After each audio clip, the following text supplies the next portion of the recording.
Hello everyone, this is doctor Monisha. Welcome back to my channel self learning. UGC NET exams चल रहे हैं 2023 के, और जिनका भी एजुकेशन सब्जेक्ट का एग्ज़ाम है उनका एग्ज़ाम कल ही है। आई होप आपके सारे एग्ज़ाम जो भी जिनके हो चुके हैं बहुत अच्छे गए होंगे, और कल जिनका एग्ज़ाम है उन सभी के लिए मेरी तरफ से बहुत बहुत शुभकामनाएँ। और ऐसी मैं कामना करती हूँ कि आपका एग्ज़ाम बहुत अच्छा जाए। तो आपके लिए मेरी तरफ से सिर्फ इतना ही हो सकता है। मैं कुछ मेन पॉइंट्स हैं जिनको आपको मेमोराइज़ करा दूँ, जाते जाते आप एक बार उसे देख लें या सुन लें, तो हो सकता है कुछ पॉइंट्स ऐसे आ जाएं उस क्लास में, ताकि जब आप एग्ज़ाम दें तो शायद उससे जुड़ा हुआ कोई पेपर में क्वेश्चन आ जाए और आपसे बन जाए। तो कल हमने टीचर एजुकेशन की बात करी थी, सुबह मैंने एक और वीडियो डाला था, और अब एक और वीडियो आ रहा है एजुकेशनल टेक्नोलॉजी के बारे में। छोटा सा ही वीडियो होगा, ज़्यादा बड़ा नहीं है, क्योंकि कुछ मेन पॉइंट्स हैं जो एजुकेशनल टेक्नोलॉजी के हम पढ़ लें, याद कर लें, है ना। तो देखिए, एजुकेशनल टेक्नोलॉजी की बात कही जाए तो इसको कहा जाता है शिक्षण तकनीकी। देखिए, शिक्षा में दो प्रकार से टेक्नोलॉजी शब्द का उपयोग होता है। एक होता है टेक्नोलॉजी ऑफ एजुकेशन, एक होता है एजुकेशनल टेक्नोलॉजी। ठीक है, एजुकेशनल टेक्नोलॉजी का मतलब क्या हो जाता है कि आप एजुकेशन की क्या टेक्निक इस्तेमाल करते हैं पढ़ाने के लिए, और टेक्नोलॉजी ऑफ एजुकेशन का मतलब क्या हो जाता है आप शिक्षा में किस प्रकार से कोई भी टेक्निकल जो चीज़ें होती हैं, भौतिक चीज़ें होती हैं, उनका इस्तेमाल कैसे करते हैं। ठीक है, यहाँ पर हम बात कर रहे हैं एजुकेशनल टेक्नोलॉजी की, यानी कि शिक्षा को किस प्रकार से डिलीवर करना चाहिए, किस प्रकार से बच्चों के सामने लेकर आना चाहिए, उसको क्या सही तकनीक है उसको पढ़ाने की, है ना। तो यहाँ पर वो है। तो एजुकेशनल टेक्नोलॉजी में अगर बात करते हैं हम, कई बार क्वेश्चन पूछा जाता है एजुकेशन के बारे में, तो एजुकेशन कैसे कहते हैं। तो एजुकेशन जो है वो तीन शब्दों से मिलकर बना हुआ है। एडुकेटम, जिसका अर्थ होता है टू लीड, मतलब लीड करना।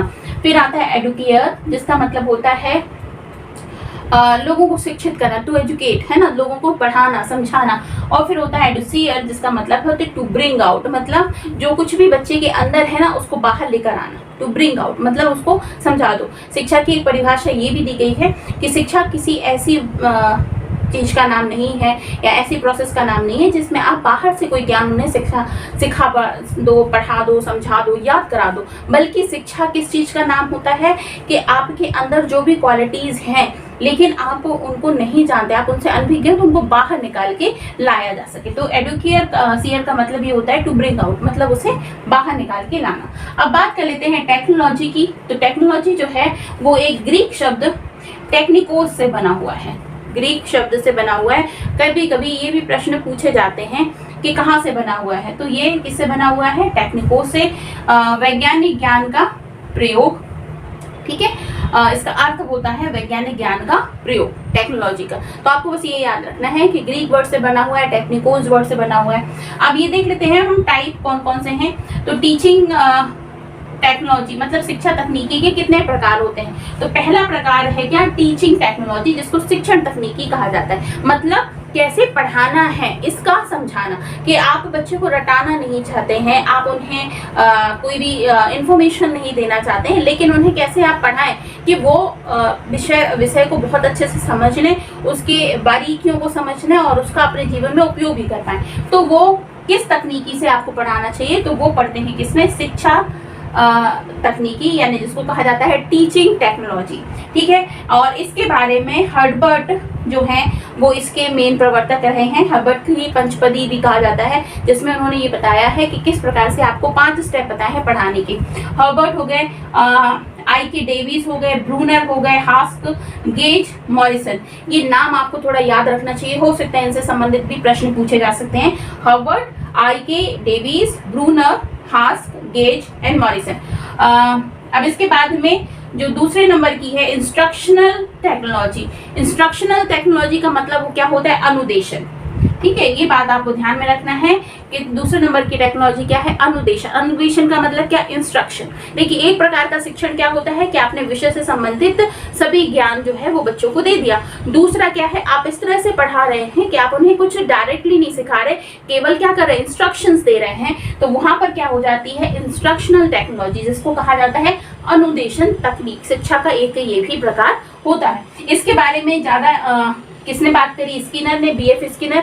जैसे कि आप जानते हैं बीएफ स्किनर की हमने पूरी थ्योरी पढ़ी थी, जिसको ऑपरेंट कंडीशनिंग की थ्योरी कहते हैं। ऑसवेल जो हैं उन्होंने भी इसकी बात की है, साथ ही साथ में ग्लेजर जो है उन्होंने भी इसकी बात करी है। तो इंस्ट्रक्शनल टेक्नोलॉजी की बात करी स्किनर ने, ऑसवेल ने और ग्लेजर ने। इसके बाद में नेक्स्ट आती है बिहेवियरल टेक्नोलॉजी, अनुदेश व्यवहार तकनीकी। ठीक है, अब देखिए बिहेवियरिज्म की बात आ गई, जो हमने बिहेवियरिज्म वहां पर भी पढ़ा था, कहां पर? साइकोलॉजी में। अब देखिए इसके बारे में किस किस ने कहा है? स्किनर ने कहा है, फ्लेडरसन ने कहा है और इसके बाद में एमिडॉन ने कहा है कि बिहेवियर टेक्नोलॉजी टीचिंग है। मतलब आप व्यवहार से किस प्रकार से बच्चे को पढ़ा सकते हो, समझा सकते हो, तो उसको कहा जाता है बिहेवियरल टेक्नोलॉजी। ठीक है, नेक्स्ट आती है instruction design, instructional design. Instructional design मतलब अनुदेशन के प्रारूप, कितने प्रकार के अनुदेशन किए जाते हैं, तो इसके बारे में हम थोड़ा और मैं आपको एक्सप्लेन कर दूंगी अनुदेशन के प्रारूप को। इसके बाद में एक इम्पॉर्टेंट पार्ट होता है टीचिंग का, जिसको कहा जाता है माइक्रो टीचिंग। माइक्रो टीचिंग के बारे में भी क्वेश्चन पूछा जाता है। माइक्रो टीचिंग किसे कहते हैं? तो एक उस तरह से हिंदी में इसका नाम हो जाता है सूक्ष्म शिक्षण। अब सूक्ष्म शिक्षण का मतलब क्या होगा कि जब आप इस तरह से पढ़ा रहे हैं कि कोई एक प्रारूप बना रहे हैं, जिसको कम समय में कुछ ऐसी क्रियाएं कर रहे हैं जिसमें आप बच्चे को सिखा सकें, है ना। तो कम समय में शिक्षण करने वाली प्रक्रियाओं को सूक्ष्म शिक्षण कहा जाता है। ठीक है, इसके बारे में कुछ डिटेल समझ लीजिए। इसका विकास जो है किसने किया था? एलन के द्वारा हुआ था 1963 में। ये प्रश्न बन सकता है कि सूक्ष्म शिक्षण का विकास किसने किया? तो एलन ने किया था 1963 में। ठीक है, कहां पर किया था? स्टैनफोर्ड यूनिवर्सिटी में किया था। ये भी आपको ध्यान में रखना चाहिए, स्टैनफोर्ड यूनिवर्सिटी में।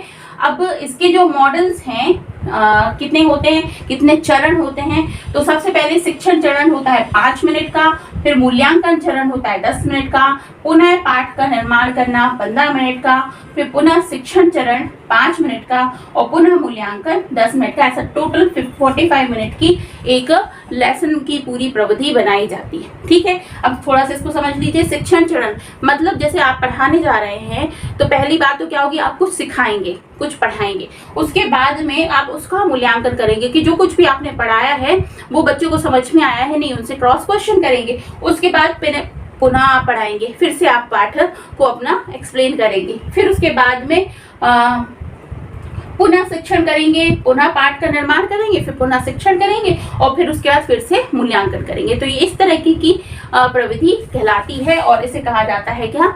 सूक्ष्म शिक्षण। ठीक है, सूक्ष्म शिक्षण के बारे में और कुछ मैं बता दूं कि इसके सिद्धांत क्या क्या होते हैं। तो सूक्ष्म शिक्षण वास्तविक शिक्षण है। क्वेश्चन अगर पूछा जाता है सूक्ष्म शिक्षण, ऐसा तो नहीं है कि आप छद्म रूप में पढ़ा रहे, नहीं, ये वास्तविक शिक्षण है। एक समय में किसी भी एक विशेष कार्य को और एवं कौशल के प्रशिक्षण पर ही जोर दिया जाता है और अभ्यास क्रम की प्रक्रिया पर जोर दिया जाता है। ठीक है, सूक्ष्म शिक्षण में जो स्रोत होते हैं वो क्या होता है? शिक्षक प्रशिक्षक। मतलब ये कब की जाती है? मेनली तब की जाती है जब आप टीचर एजुकेशन प्राप्त करते हो, मतलब कि बीएड के स्टूडेंट होते हो, तब आपको ये सूक्ष्म शिक्षण की प्रक्रिया करनी होती है। तब आप टीचर नहीं कहलाते, आप क्या कहलाते हो? Teacher trainer. ठीक है, ये भी क्वेश्चन पूछा जा सकता है। बीएड में जो स्टूडेंट्स होते हैं तो उन्हें क्या कहा जाता है? तो उन्हें शिक्षक अध्यापक कहा जाता है, सॉरी छात्र अध्यापक कहा जाता है या फिर टीचर ट्रेनर कहा जाता है। विद्यालय पर्यवेक्षक होता है, कॉलेज सुपरवाइजर होता है, उसमें सहपाठी होते हैं, कॉलीग्स ही होते हैं। अच्छा हाँ, यहाँ पर अगर आपसे पूछा जाए सूक्ष्म शिक्षण किसको पढ़ाया जाता है, तो यहाँ पर उन स्टूडेंट्स को ही बैठाया जाता है जो ऑलरेडी आपके ही कॉलीग्स होते हैं, ताकि आपकी प्रैक्टिस हो पाए टीचिंग की। उनको नहीं बैठाया जाता जो रियल स्टूडेंट्स है। रियल स्टूडेंट्स को जाके पढ़ाने के लिए पहले प्रैक्टिस करनी होती है, तब सूक्ष्म शिक्षण होता है, तब माइक्रो टीचिंग होती है। इसके अलावा ऑडियो टेप होते हैं, वीडियो टेप होते हैं। इसमें स्किल्स कौन कौन सी होती हैं सूक्ष्म शिक्षण में? तो पाठ का प्रस्तावना कौशल, प्रश्न पूछने का कौशल, व्याख्या कौशल। अब देखिए इन के नाम आपको याद रखने चाहिए, क्योंकि हो सकता है इनसे संबंधित प्रश्न भी आ जाए कि सूक्ष्म शिक्षण के मेनली स्किल्स कौन कौन सी होती हैं। इन चारों में से एक बताइए कौन सी है ना। तो पाठ पूछने या पाठ प्रस्तावना का कौशल, प्रश्न पूछने का कौशल, व्याख्या करने का कौशल, उदाहरणों द्वारा दृष्टांत देने का कौशल, उद्दीपन, परिवर्तन, का कौशल, पुनर्वलन का कौशल, व्याख्यान का कौशल, श्यामपट्ट लेखन का कौशल, ठीक है, प्रदर्शन का कौशल, छात्र सहभागिता संवर्धन का कौशल, कक्षा कक्ष प्रबंधन का कौशल और अभिनयीकरण का कौशल, खोजपूर्ण प्रश्न बनाने का कौशल, वाद विवाद का कौशल और मूल्यांकन कौशल और गृह कार्य देने संबंधित कौशल।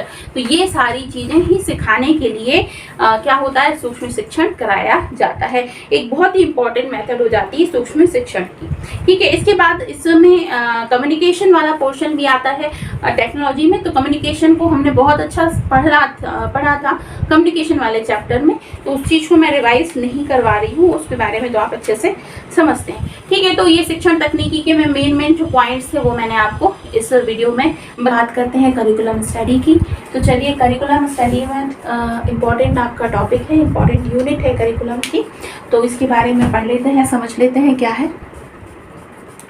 चलिए, करिकुलम का अर्थ क्या होता है, पाठ्यक्रम। सभी जानते हैं करिकुलम जो है वो एक इम्पॉर्टेंट रोल अदा करता है जब हम एजुकेशन लेते हैं। कैसा रोल अदा करता है कि बिना करिकुलम जो है वो हमें क्या पढ़ना है वो हमें पता नहीं चलता, और जो स्टडी है वो डिसिप्लिन वे में नहीं हो पाती। जब हमारे पास करिकुलम होता है तो हम ये जान पाते हैं कि हमें क्या पढ़ना है, कितना पढ़ना है और किस समय तक पढ़ना है। तो करिकुलम की डेफिनेशन बहुत पूछी जाती है, बहुत ज़्यादा पूछी जाती है। ये बात जो भी स्टूडेंट्स हैं एजुकेशन के वो याद रखें। कनिंघम की डेफिनेशन के बारे में क्वेश्चन पूछा जाता है। इन्होंने ये कहा था कि पाठ्यक्रम जो है एक कलाकार, मतलब कलाकार किससे संबोधित किया है, शिक्षक को कलाकार से संबोधित किया है कि कलाकार यानी कि शिक्षक के हाथ में एक साधन है जिससे वह अपने पदार्थ को, अपना पदार्थ का मतलब यहाँ पर क्या है, स्टूडेंट्स, अपना छात्र अपने पदार्थ को अपने आदर्श के अनुसार कलागृह में चित्रित कर सकता है, ठीक है। कलागृह का मतलब क्या बताया यहाँ पर, कलागृह का मतलब हो गया कक्षा, ठीक है। तो ये प्रश्न मुझे जैसे याद पड़ता है, कई बार पूछा गया है, इसलिए याद रखिएगा। कनिंघम के अनुसार पाठ्यक्रम कलाकार मतलब यहाँ पर शिक्षक के हाथ में एक साधन है जिससे वह अपने पदार्थ का मतलब यहाँ छात्र को अपने आदर्श के अनुसार कलागृह का मतलब यहाँ पर कक्षा में चित्रित कर सकता है, ठीक है, ये है।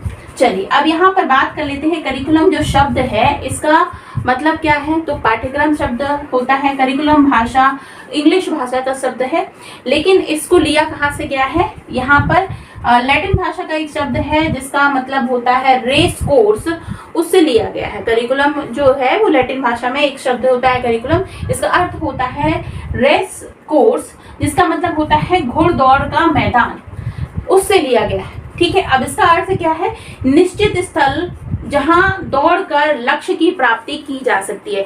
मतलब करिकुलम वो साधन है जिसकी हेल्प से एक निश्चित दौड़ को दौड़कर आप एक लक्ष्य तक पहुंच सकते हो, ठीक है। तो यहाँ पर आपको यदि क्वेश्चन आता है किस भाषा से लिया गया है, तो लैटिन भाषा से लिया गया है जिसका अर्थ होता है रेस कोर्स। रेस कोर्स का मतलब होता है घुड़दौड़ का मैदान, ठीक है।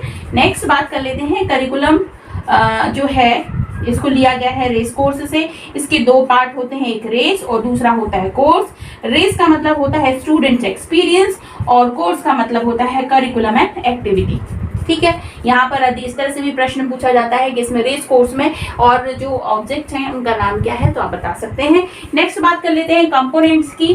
तो जो आपकी टीचिंग मैथ्स लर्निंग प्रोसेस है वो कहते हैं त्रिमुखी प्रक्रिया है। अब त्रिमुखी प्रक्रिया में पहला जो मुख होता है उसको कहा जाता है आपका सिलेबस, ठीक है। कंपोनेंट्स में पहला जो है वो क्या कहलाएगा, आपका सिलेबस, और फिर आता है टीचर और दूसरा होता है स्टूडेंट्स।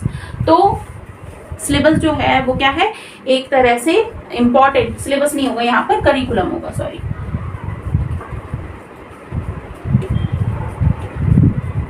ठीक है, करिकुलम होगा वहां पर, करिकुलम, टीचर और स्टूडेंट। ये तीन मिलकर एक टीचिंग लर्निंग प्रोसेस की प्रक्रिया को संपन्न करते हैं। कहीं लिखा जाता है पहले कि करिकुलम पढ़ाई जो है यानी एजुकेशन जो है वो दो मुखी प्रक्रिया है। दो मुखी में कौन कौन से हो जाते हैं मुख? एक हो जाता है आपका टीचर, दूसरा स्टूडेंट, लेकिन उसके बाद जोड़ा गया इसमें तीसरा जो कि कहा जाता है करिकुलम। यानी कि अगर आप टीचर हो, स्टूडेंट हो, लेकिन आपके पास में एक ऐसा ऑब्जेक्ट नहीं है या एक ऐसा सिलेबस नहीं है, खाका नहीं है जिसके अनुसार ये बताया जा सके कि आपको इस टाइम ड्यूरेशन में क्या पढ़ाना है, तो आप समय पर अपने बच्चे को नहीं पढ़ा सकते। इसलिए इंपॉर्टेंट हो जाता है एक करिकुलम मिलना चाहिए ताकि डिसिप्लिन वे में, अनुशासनात्मक तरीके से आप उसे पढ़ा सकें। ठीक है, नेक्स्ट बात कर लेते हैं फंडामेंटल एलिमेंट ऑफ करिकुलम।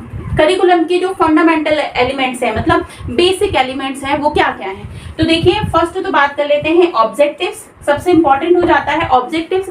इसके उद्देश्य होने चाहिए ना। अब उद्देश्य किस पर निर्भर करते हैं? पाठ्य वस्तु पर। देखिए, बहुत सारे स्टूडेंट्स कंफ्यूज होते हैं। जब लिखा जाता है पाठ्य वस्तु तो उसका मतलब होता है सिलेबस।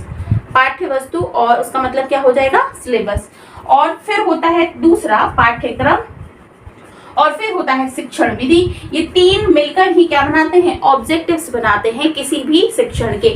ठीक है, और इसके बाद इन सभी का होता है क्या? मूल्यांकन। ठीक, तो फंडामेंटल बेस सब्जेक्ट्स के या फिर फंडामेंटल एलिमेंट्स पूछे जाएं करिकुलम के तो क्या क्या हो जाएगा? ऑब्जेक्टिव्स हो जाता है, पाठ्य वस्तु हो जाता है, पाठ्यक्रम हो जाता है, इवैल्यूएशन हो जाता है, शिक्षण विधि हो जाता है। ठीक है, तो ये आपको ध्यान में रखना है। अब नेक्स्ट क्वेश्चन हो सकता है बेसिस ऑफ करिकुलम। कितने प्रकार के होते हैं करिकुलम? तो देखिए, फंडामेंटल फिलोसफिकल बेस मतलब दार्शनिक आधार पर करिकुलम का निर्माण किया जाता है। साइकोलॉजिकल बेसिस मतलब कि मनोवैज्ञानिक आधार पर किया जाता है। सोशलॉजिकल बेसिस मतलब सामाजिक आधार पर, साइंटिफिक मतलब वैज्ञानिक, और फिर आता है टेक्निकल मतलब तकनीकी। तो ये 5 आधारों पर करिकुलम का निर्माण किया जाता है। कोई भी करिकुलम होता है तो उसका निर्माण की अगर बात पूछी जाए तो इन 5 आधार पर करिकुलम बनाया जाता है। फिर आता है नेक्स्ट टाइप्स की बात करें तो पहला हो जाता है सब्जेक्ट सेंटर्ड, मतलब विषय को केंद्र में रखते हुए एक सिलेबस को बनाया जाए। फिर दूसरा होता है चाइल्ड सेंटर, जब एक बच्चे को मतलब जो छात्र है ना उसको केंद्र में रखते हुए करिकुलम का निर्माण किया जाए। फिर होता है कोर करिकुलम में जो इम्पोर्टेंट सब्जेक्ट्स होते हैं जिनको कंपलसरी पढ़ना होता है, जैसे मैंने आपको सीबीसीएस सिस्टम में बताया था। उसके अलावा बहुत सारे हमने पढ़े हैं। जब हम सिलेबस को डिस्कस करते हैं तो कुछ सब्जेक्ट्स क्या होते हैं? कंपलसरी होते हैं, वो आपको पढ़ने ही पढ़ने पड़ते हैं, तो वो कहलाते हैं कोर। ठीक है, तो कोर करिकुलम होता है। फिर आता है एक्सपीरियंस सेंटर्ड, मतलब अनुभव जनित या फिर अनुभव को केंद्र में रखते हुए करिकुलम का निर्माण हो। फिर एक्टिविटी सेंटर, मतलब कि एक्टिविटी यानी कि क्रियात्मक रूप से, रचनात्मक रूप से कुछ कार्य किया जाए और उसके हिसाब से सिलेबस का निर्माण किया जाए। और फिर आता है क्राफ्ट सेंटर्ड, मतलब कि हस्तशिल्प कला जो होती हैं उनको सेंटर में रखते हुए सिलेबस का निर्माण किया जाए। तो याद रखना है आपको कि सिलेबस के जो टाइप्स हैं या करिकुलम के जो टाइप्स हैं वो कितने होते हैं? Subject centre, child centre, core curriculum, experience centre, activity centre और फिर क्राफ्ट सेंटर। ठीक है, ये बातें आपको याद रखनी है। तो ये था करिकुलम का पूरा लेखा जोखा जिसके बारे में हमने अभी चर्चा